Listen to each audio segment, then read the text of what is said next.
माननीय श्री सुशील कुमार मोदी जी जो छपास रोग से ग्रस्त है, उनका भी बयान हमने देखा है। वो कह रहे थे कि तो हम ही लोग थे सरकार में तब न हुआ, लेकिन उसको रोकने के लिए जो हाई कोर्ट में और सुप्रीम कोर्ट में आपने षड्यंत्र किया, आत्मचिंतन करिए, जरा अपने गिरेबान में झांक के देखिए। लाई के भाग से सिक्का नहीं टूटेगा, सुशील मोदी जी को कहिए मगन रहे, अपना पीठ थपथपाते रहे, और भारतीय जनता पार्टी अगर खुश हो जाए तो 2024 में उनको देगी। बिहार सरकार 500 करोड़ की लागत से, यानी बिहार सरकार अपने खर्च पे बिहार में जाति जनगणना कर रही, उसका डाटा कल रिलीज हो गया। उसको लेकर के तमाम लोग जो है अलग अलग जगह जिसे करे के बात करें कि बीजेपी की तरफ से भी सवाल खड़े किया जा रहे कि आखिर में जिस तरीके से आर्थिक रूप से लोगों को कब गणना कराई जाएगी। लेकिन आज जदयू के राष्ट्रीय अध्यक्ष ने बड़ा बयान दे दिया। उन्होंने कहा कि जिस तरीके से बीजेपी के लोग षड्यंत्र कर रहे थे, लेकिन उनका षड्यंत्र काम नहीं हुआ और बिहार सरकार ने अपने खर्च पे जाति जनगणना करा ही दिया। वही जिस तरीके से सुशील मोदी को लेकर के बड़ा बयान देते हुए कहा कि वो झपास नेता है, वो झपास रोग से ग्रसित है और बिल्ली के भाग लिया ली।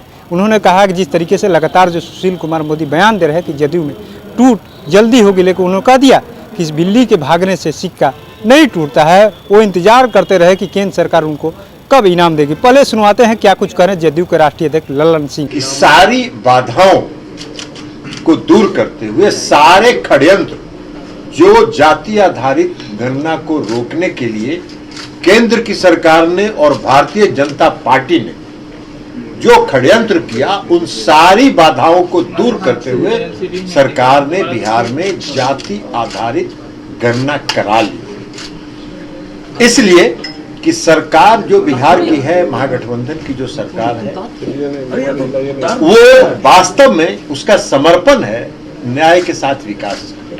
और आप सबको मालूम है कि बिहार में नीतीश कुमार जी जब से शासन में आए हैं तब से न्याय के साथ विकास के कार्यक्रम को वो चलाते हैं। न्याय के साथ विकास का मतलब ही है कि समाज के सभी वर्ग के साथ न्याय, और जो समाज में सबसे पिछले पंक्ति में खड़े हैं उनके साथ विशेष अवसर देके उनको मुख्य धारा में लाया जाए। तो ये उनका समर्पण है। और हम समझते हैं कि इस जाति आधारित गणना के बाद बिहार की सरकार अति पिछड़े वर्ग के लोगों के लिए जो भी मुख्य धारा में समाज में लाने में उसके लिए जो प्रयास करना होगा जरूर करेगी।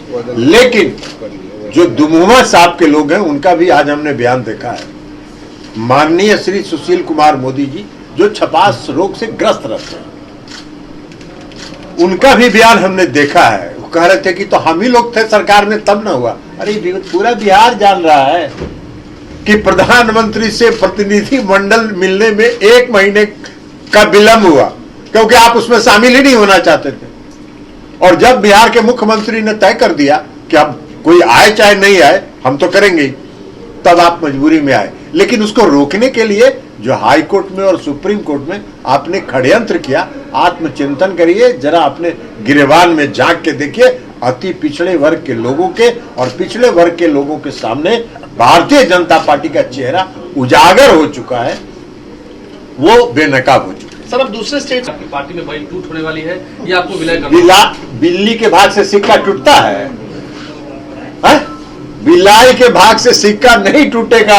सुशील मोदी जी को कहिए मगन रहे, अपना पीठ थपथपाते रहे, और भारतीय जनता पार्टी अगर खुश हो जाए तो 2024 में उनको दे दे। राहुल गांधी देखिए सभी करेंगे, देश की मांग है। हमने बताया कि यह देश की आवश्यकता है और देश की मांग भी है। हर राज्य में यह मांग उठ रही है। लेकिन इस जो केंद्र की सरकार है, नरेंद्र मोदी जी की सरकार है, उसको समर्पण से और किसी वर्ग के उत्थान से कोई लेना देना नहीं। आप एक बात बताइए कि जिसको समर्पण होता है वो करता है ना जी।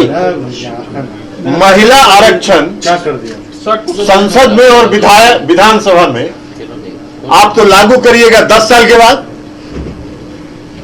तो आज ये विशेष समारोह आयोजित करके इतना बड़ा इवेंट ऑर्गेनाइज करके करने की क्या जरूरत थी? तो नवंबर दिसंबर में जब मानसून थी, विंटर सेशन होता तो अब ले आते बिल। तो इनको करना कुछ नहीं रहता है, ये प्रचार में अपना इनकी रुचि रहती है, वो प्रचार करेंगे। उसका इवेंट मैनेजर हम तो कहते हैं आजकल इस देश के प्रधान सेवक इस देश के प्रधान सेवक अब प्रधान इवेंट मैनेजर हो गए, तो इसलिए इवेंट मैनेज करते हैं। तो आपने सुना किस तरीके से जदयू के राष्ट्रीय अध्यक्ष ललन सिंह ने एक तरफ जहां बिहार सरकार को बधाई दिया, वहीं बीजेपी पर हमला और उनका दिया कि बीजेपी जो लगातार जो है षड्यंत्र कर रही थी कि जाति गणना पर कैसे रोक लगाया जाए, लेकिन हम लोगों ने जाति गणना कराई, महागठबंधन की सरकार ने जाति गणना करा दी है। वहीं सुशील कुमार मोदी पर हमलावर होते साफ साफ करे कि ये झपास रोग से ग्रसित है, ये इंतजार करे कि इनको कब यानी केंद्र सरकार इनाम देगी। वहीं महिला बिल को लेकर के कहे कि अब कब लागू होगा, 10 साल में होगा कि नहीं होगा, ये सिर्फ झुनझुना की तरह एक तरीके से है। तो ऐसे तमाम अपडेट से जुड़े रहने के लिए इनसाइडर लाइव देखते रहें।